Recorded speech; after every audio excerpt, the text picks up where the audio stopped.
este ser humano. No, mami. No, pero no. No.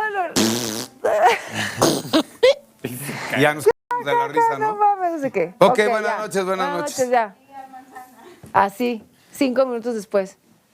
¿Ya se durmieron? No, todavía no. Ah, bueno. Nos da la trompeta. No, porque digo, y ni siquiera te esperaste cuando estábamos dormidos. Sí, no. El primero me dijo, ni siquiera después cuando estábamos dormidos. No. Eso me esperó todo el rato, güey. Y lo sufriste ese ratito, ¿no? Y ya dije, ¿ya se durmieron? No, pues no, pero no es mi culpa que les haya dado como 10 minutos y no se hayan dormido.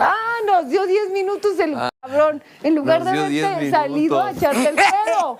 ¿No? ¿Quedó avena o ya se acabó? El sueño, si despertaba y luego abría la puerta y se iban a despertar todos otra vez. Ay, que mira qué buena onda, ¿no? ¿Qué Qué considerado? amable, qué considerado. Voy a tomar una decisión, creo que ya para que no ronque voy a dormir en el cajón.